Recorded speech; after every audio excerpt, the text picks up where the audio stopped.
생각하는데, 우리 하나님께 영광과 또 에베네셀 성가대 수고에 우리 격려의 박수를 한번 주시기 바랍니다.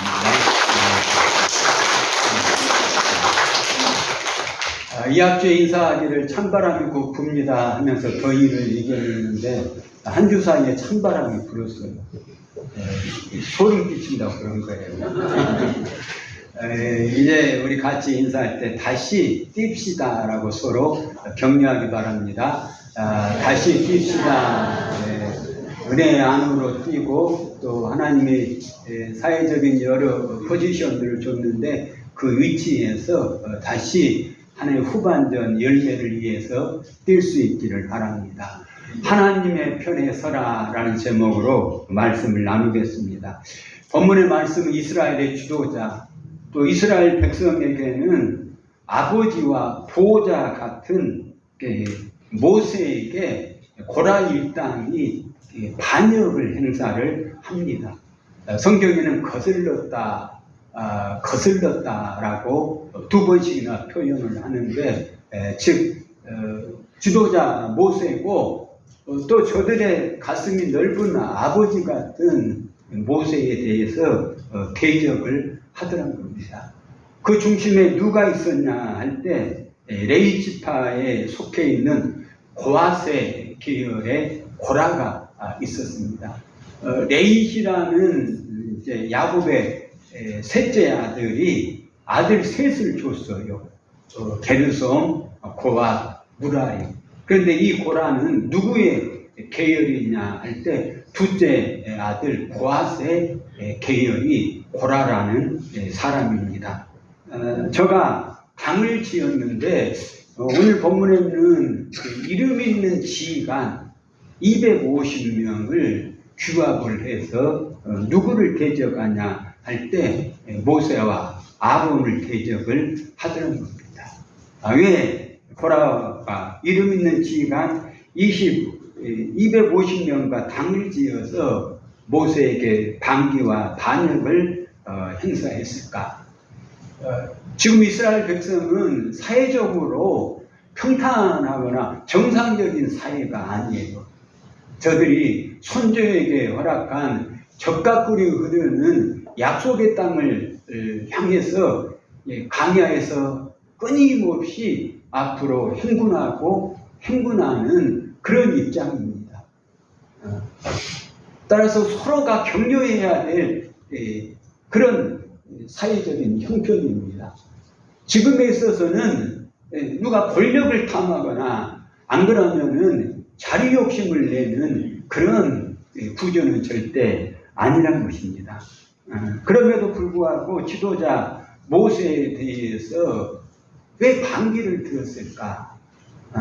그리고 거슬렸을까 하는 겁니다. 본문에서 두 가지의 이유를 발견할 수 있습니다. 하나는 독한 시기심과 자격지심이었다라는 거죠. 3절 말씀을 한번 보십시오.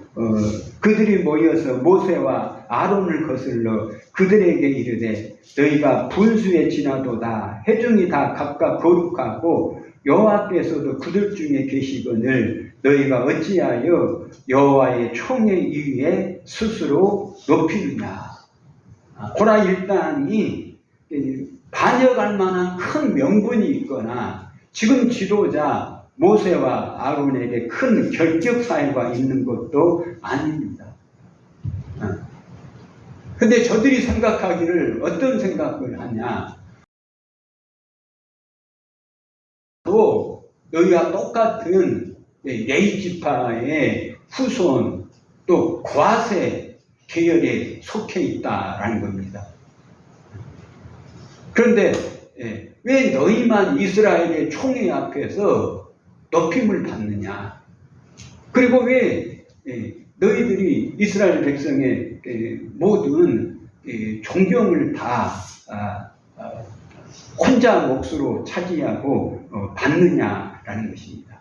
따라서 이 말 속에 고라와 이름 있는 지휘관 250명의 마음속에 어떤 부정적인 마음과 감정이 자리 잡았나 할 때 모세와 아론을 생각을 하면은 독한 시기심이 발동을 했던 겁니다. 우리도 과학 계열의 후손이다. 그런데 왜 너희만 이스라엘 총리 앞에서 높임을 받고 존경의 대상이 돼야 되느냐. 그 생각만 하면은 마음속에 독한 부정적인 시기심이 발동을 하더라는 것입니다.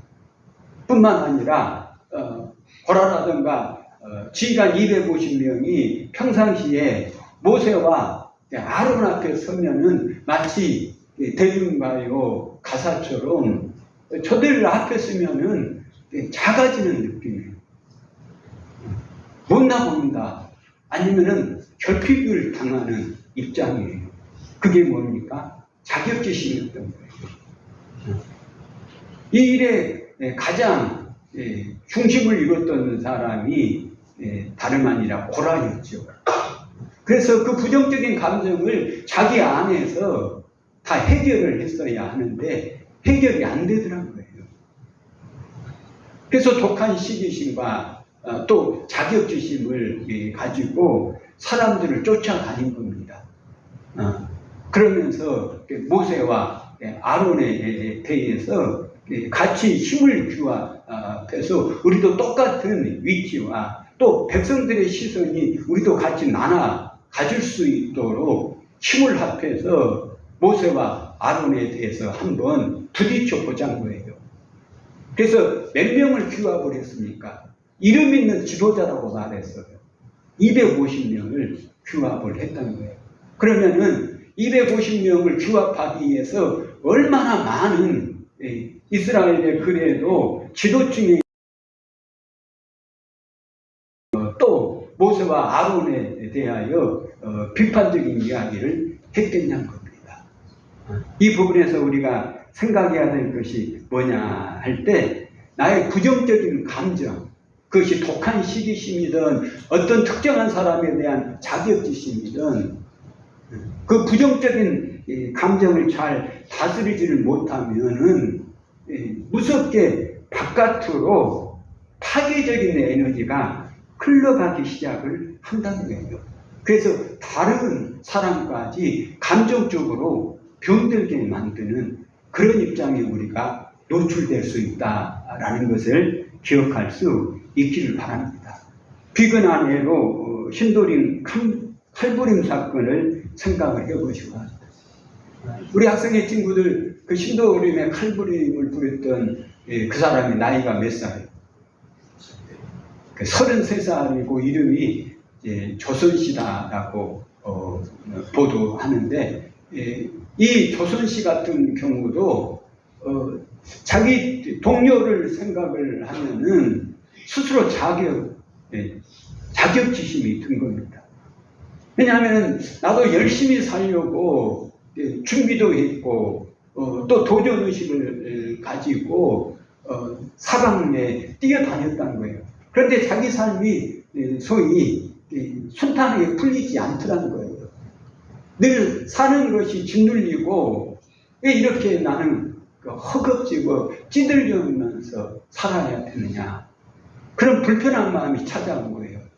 그런데 똑같은 나이의 사람들을 봤더니 내 주변에 똑같은 동료들은 살아가는 것이 평탄하게 보이더라는 거예요. 그리고 저들은 성취가 적지 않게 있구나라는 생각이 들어요. 그래서 그 부분에 대해서 자격지심이 생긴 거예요. 다른 동년배에 대해서 말입니다. 그래서 이 친구가 누구를 공격 대상으로 삼았습니까? 자기의 나이 또래의 대상자들을 공격의 대상으로 삼았던 것입니다. 그런데 우리에게도 이런 부정적인 시기심과 또 어떤 특정한 사람만 생각하면은 내가 한없이 작아지는 자격심을 느낄 때가 있습니다. 여러분, 이 부정적인 감정을 우리 모두가 잘 처리할 수 있기를 바랍니다. 목사인 나에게도 이 부정적인 감정이 찾아옵니다. 그리고 우리 성도님들에도 마찬가지예요. 그리고 같이 오늘 예배드리는 우리 청소년들에게도 이 부정적인 감정들이 예고 없이 찾아온다는 거예요. 문제는 뭐냐 할 때 그 부정적인 감정을 내 마음속에 오래 방치하면 안 된다는 거예요. 오래 방치하면 부정적인 감정은 동결돼서 그 부정적인 첫 번째 그 마음의 형태로 가만히 있는 법이 없어요. 내 안에서 그 부정적인 감정이 계속 커나가는 겁니다. 그리고 나만 그것을 가지고 있냐 할 때 주변 사람에게도 이 부정적인 감정을 전달하고 이입시키는 경우가 적지 않다는 겁니다. 이 부정적인 감정을 여러분 오래 내가 가지고 있으면 그 부정적인 감정이 더 커져서 나에게 화를 불러온다라는 것을 놓쳐서는 안 돼요. 누구에게나 부정적인 감정 생겨요. 그때 여러분 이 부정적인 감정을 내 마음에 빨리 처리해야 된다 하면서 흘러보내든지 그 부정적이고 또 자격지심에 내가 피의식을 가질 때마다 털어낼 수 있기를 바랍니다. 이것이 내 감정과 정서를 건강하게 다스릴 수 있는 지혜다라고 말할 수 있는 겁니다. 잠언 4장 23절 말씀을 한번 합독을 합니다. 모든 지킬 만한 것 중에 더욱 내 마음을 지키라. 생명의 근원이 이에서 남이니라. 아멘. 우리가 부정적인 감정을 잘 다스려야 될 이유가 바로 그 부정적인 감정이 내 마음을 지배하게 되면은 내 삶에 내 신앙에 생명력이 계속 꺼져가기 시작을 한다는 겁니다. 내가 지켜야 될 것들이 참 많습니다. 건강을 지켜야 되고 또한 물질도 지켜야 되고 지금의 어렵게 형성한 사회적인 위치도 지켜야 될 겁니다. 나는 지킬 것이 하나 더 있습니다. 내 미모를 지켜야 됩니다. 그런 분도 있을 수 있어요. 그런데 지켜야 할 것 중에서 잠언의 지혜자가 우리에게 강조한 것은 바로 마음을 지켜야 된다. 이 마음에서 생명이 나기 때문이다 라고 우리에게 충고하는 것을 잘 접수할 수 있기를 바랍니다. 여러분, 한 주 살아갈 때 내 마음속에 이런저런 부족한 부정적인 생각과 감정과 정서가 더 이상 깊이 있게 꽈리를 들지 않도록 여러분 털어내기도 하고 또 하나님의 말씀과 기도 속에서 녹여내기도 하면서 내 자신을 잘 지킬 수 있는 지혜가 있기를 바랍니다. 두 번째 고라 일당이 모세에게 대적했던 이유는 자족하는 마음의 부재였어요. 이만하면 된다 하는 그 자족하는 마음이 저들 가운데 결핍됐다라는 것을 봐야 합니다. 7절 말씀을 한번 보시기 바랍니다. 내일 여호와 앞에서 그 향로에 불을 담고 그 위에 향을 두라. 그때에 여호와께서 택하신 자는 거룩하게 되리라. 내 자손들아 너희가 너무 분수에 지나치느니라. 아멘. 이 하반절에 보시기 바랍니다. 모세가 고라 일당 그리고 250명의 이름 있는 지도자에게 뭐라고 충고하냐. 너희가 너무 분수에 지나쳤다라고 충고를 하고 있습니다. 하나님께서 레위 지파는 성직 지파로 불렀어요.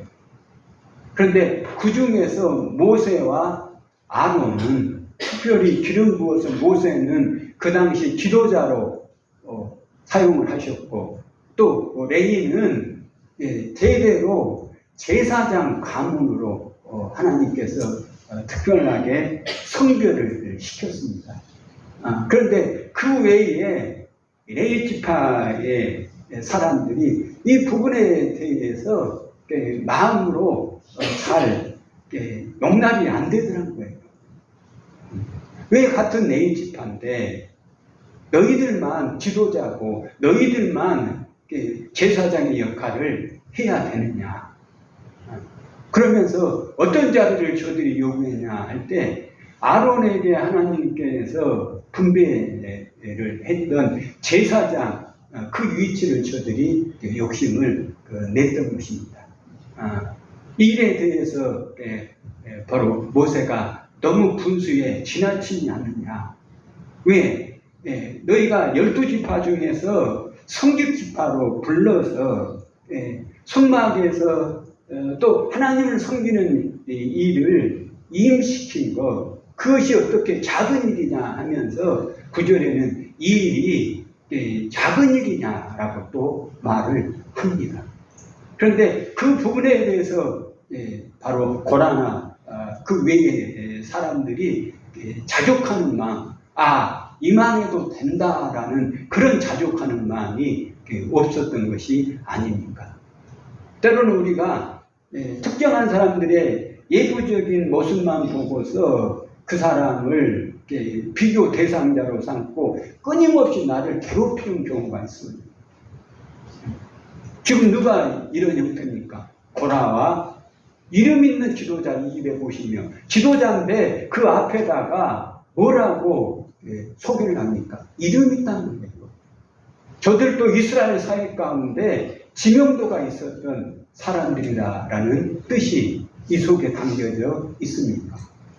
그렇다면은 지금의 사회적인 위치와 신분에 대해서 이만해도 족하다라는 그런 마음이 있어야 되는데 그런 마음이 없더란 거예요.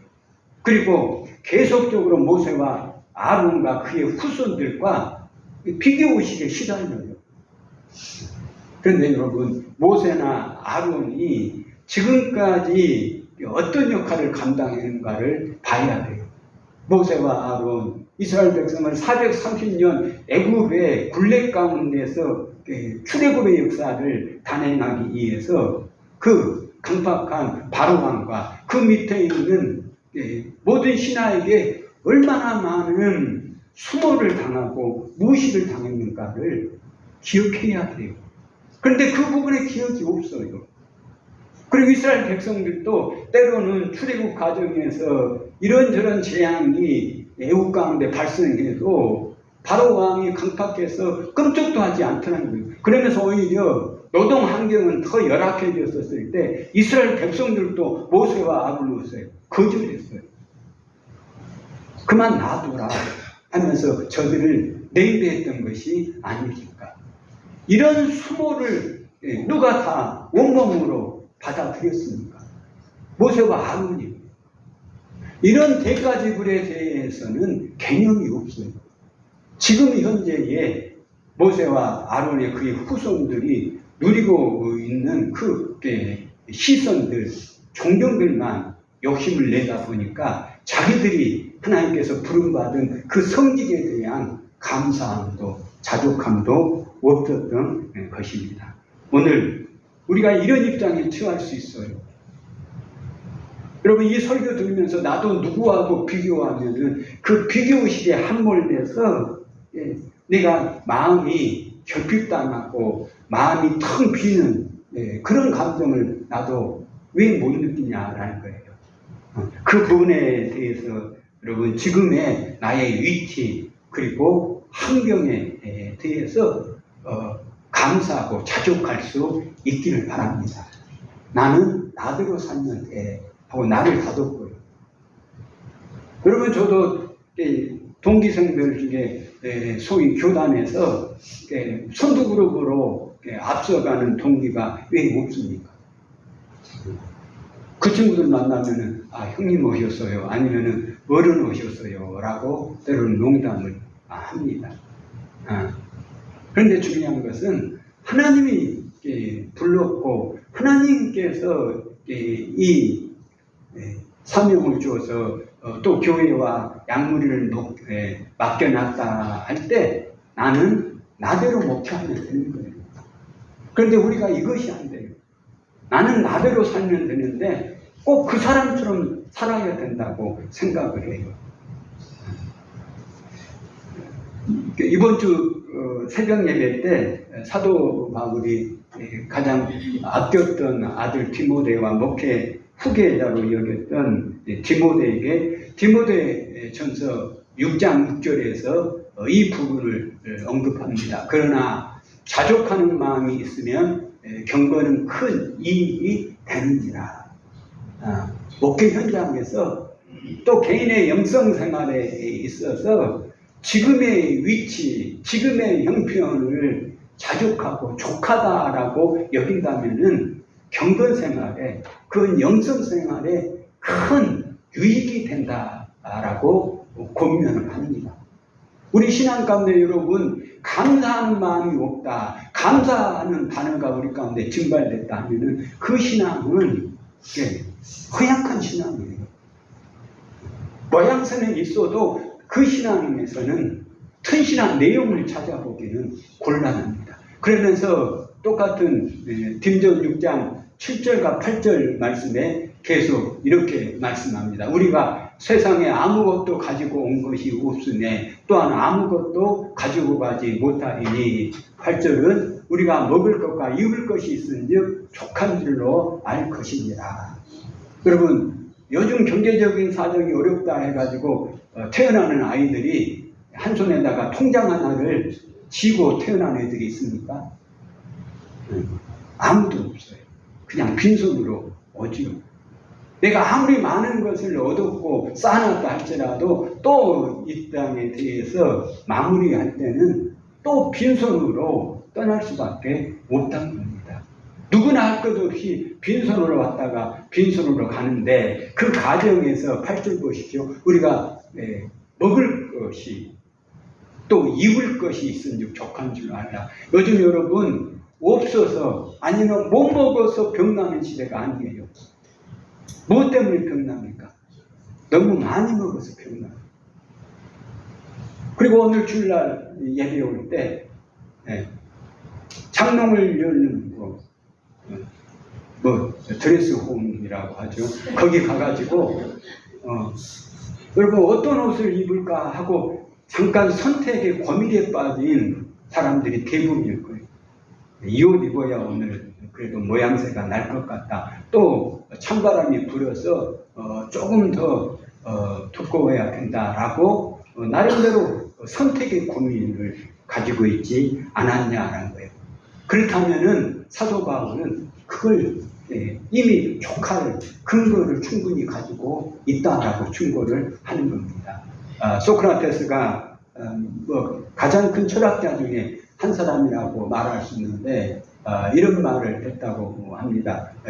불만족스러운 철학자보다는 만족스러운 돼지로 살고 싶다. 이런 젊은 사람 표현으로 허접한 말이 소크라테스의 말입니다. 자, 우리 학생들 소크라테스가 뭐라고 말한 거예요? 불만족스러운 철학자로 살기보다는 만족스러운 돼지로 살고 싶다. 이 부분을 여러분 결코 순화된 말이 아닙니다만은 허접한 철학자의 말이라고 생각되지 않아요.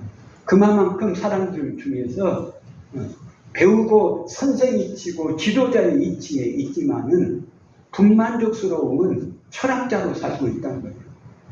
이것이 철학하는 사람으로서 부끄러운 일이라는 반성의 말이 이 속에 담겨져 있습니다. 교육학교 선생님이 교육학교 어린이들에게 하나님은 전지전능하셔서 못하실 것이 없다라고 말을 할 때 한 아이가 손을 들었습니다. 하나님은 모든 것을 다 할 수 있지만은 모든 사람을 만족하기는 못합니다. 그 말은 여러분 모든 사람을 만족하기는 누구도 못한다는 거예요. 하나님은. 그런데 불행한 것은 내가 거기에 해당되면은 내가 불행한 사람이라고 말할 수밖에 없는 겁니다.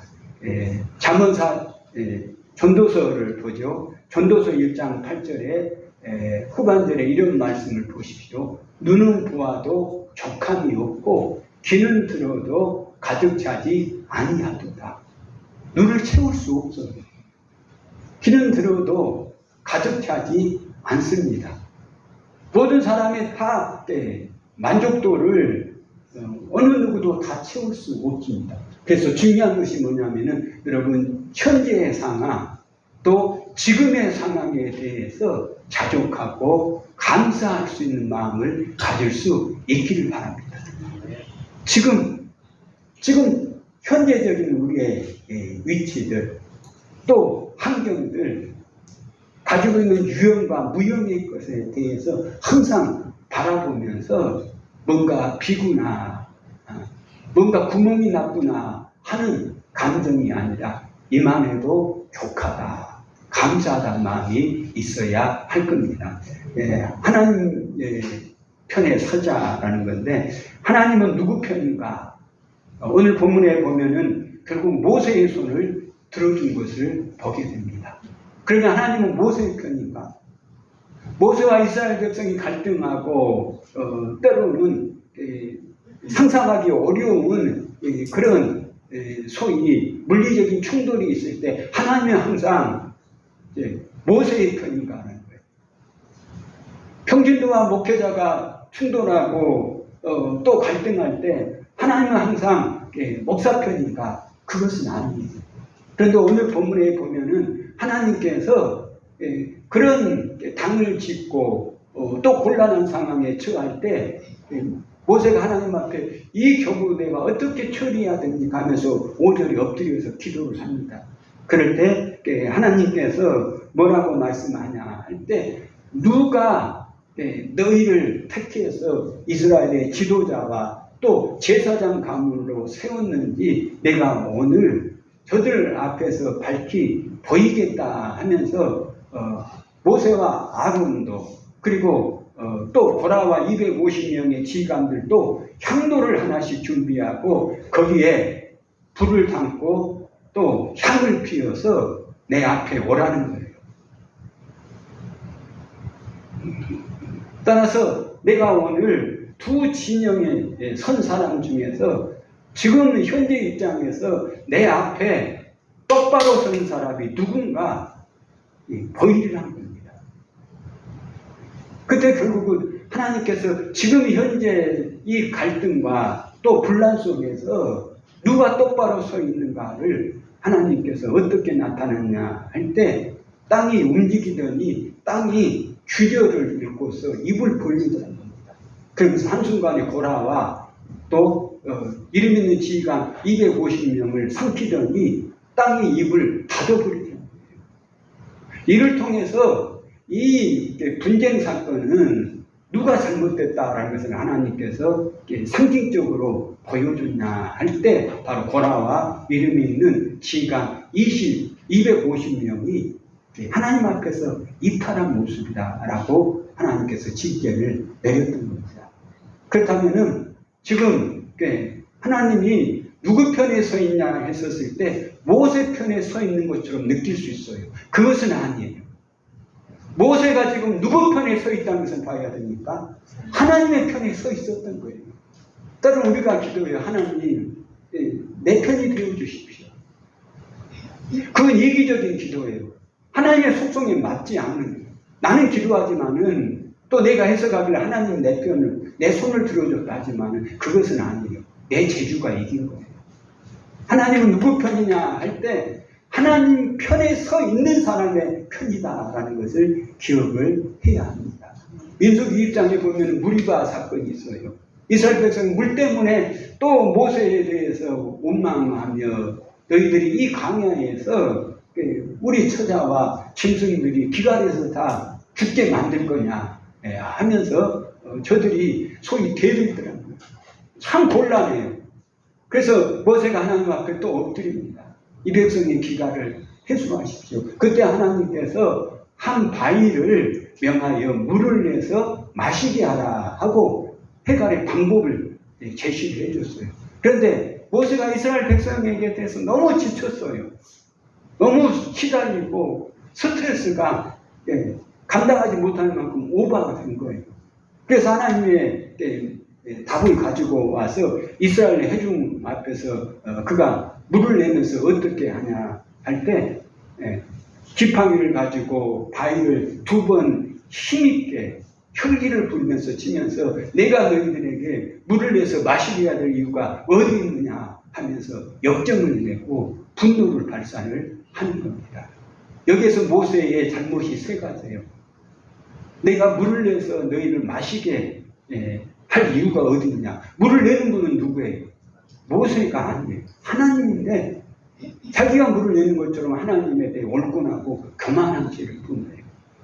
두 번째, 분명히 하나님께서는 바위를 명해서 물을 내라 했는데 바위를 지팡이로 2번씩이나 치더라는 거예요. 말씀에 대해서 역행하는 죄.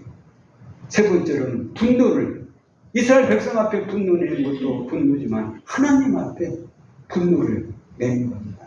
이 일로 인하여서 네가 가나안 땅에 입성하지 못할 것이다 라고 징계를 내려요.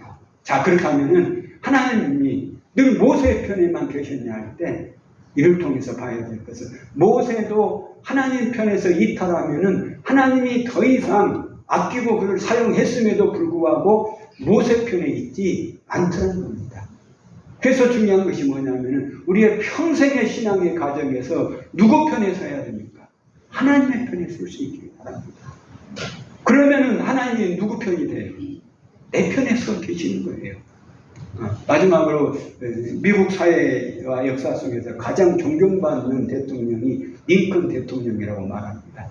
그 링컨 대통령 시절에 남북 전쟁이 발발했는데 링컨 대통령은 북쪽의 지도자였죠.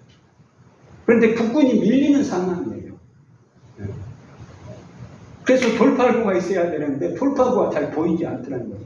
그래서 그의 참모가 뭐라고 말을 하냐 할 때 링컨 대통령에게 격려하고 응원하는 마음으로 이때 하나님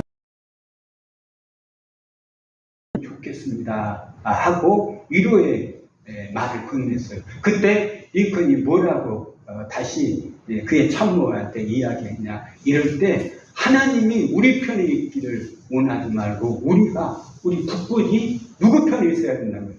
하나님의 편에 있어야 한다라는 그 유명한 신앙의 명언을 남겼다는 겁니다. 우리도 마찬가지입니다. 평생 여러분 신앙의 노선에서 하나님의 편에 서길 바랍니다.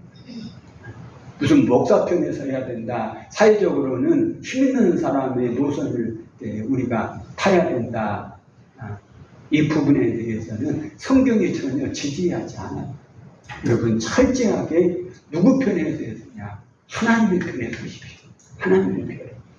그럴 때 하나님이 누구 편이 됩니까? 내 편이 된다라는 이 신앙의 논리를 늘 고집하고 하나님의 편에만 설 수 있는 우리 바울교회와 모든 성도들이 될 수 있기를 주의 이름으로 축복을 드립니다. 주여, 우리 모두가 때로는 부정적인 독한 감정에 붙잡히기도 되고